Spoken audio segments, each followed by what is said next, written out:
galera, aqui é o JMS Player trazendo pra vocês mais um vídeo. Desta vez eu tenho pra vocês nossa antiga série que não deu muito certo graças a um pequeno erro, né?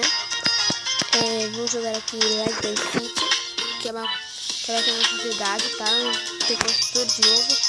E quando passar o tutorial eu volto como sempre, tá? Tá bom, gente? Eu voltei e desculpa aí, tá? Por ter pausado aqui. Esse tutorial de início de jogo é muito chato. Dizendo, né? A gente começou essa série há um tempo atrás, só que ela não deu muito certo devido a um pequeno erro no meu celular. Pra quem não sabe jogar no celular, tá, gente? Felizmente. Mas aí até eu conseguir gravar do meu PC, aí vai estar meio complicado, não tô trazendo vídeo, tá? Bora comprar aqui nesse negócio aqui, né? Pra estar trazendo energia.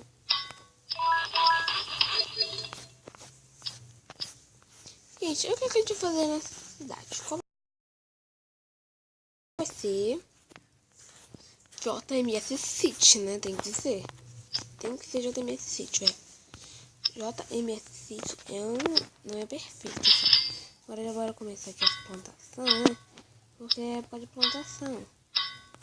Se não plantar, vai ficar assim. É tipo, eu vou mover aqui, deixa eu ver se não volta.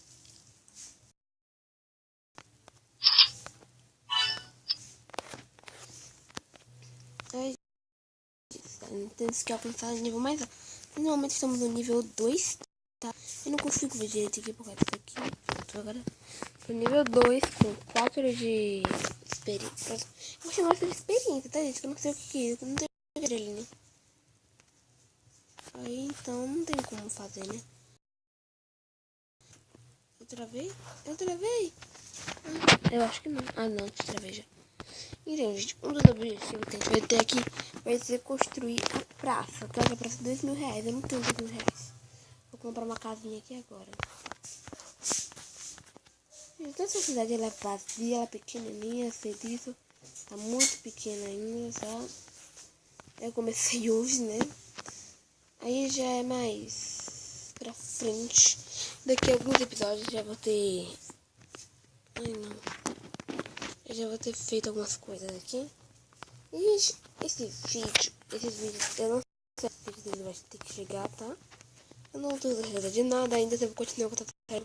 Dependendo do tempo que eu vou ter, porque assim, eu estou trabalhando no Minecraft para cá.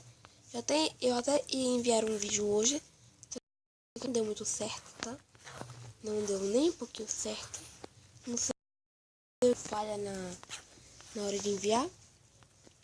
Mas aí ver mais com Minecraft, não, agora que vai mudar isso. E também, gente, eu gravei hoje também o vídeo de Gartic. Porque assim, nesse sábado eu gravei o de Gartic para criar logo a nova playlist. E vou mostrar a playlist do Light Bank City. E também a do Quiz Up. Porque tem mais 3 novas playlists pra criar. Eu ainda tenho que baixar mais os jogos que eu estava jogando. Que no caso é o Battle of Siena. Que é um jogo que eu vou ter que baixar ainda, né? Que eu tenho criado, tá? Não tem muito tempo disso. E os vídeos de Light Bank City vão ter que ser pequenos, né? Infelizmente. Mas o que se pode fazer? Eu só vou visitar essa vizinha aqui e eu vou sair, tá? Tá bom, já ajudei demais. Então, gente, eu espero que vocês gostem da série novamente, né? Obrigado pelo vídeo. Falou!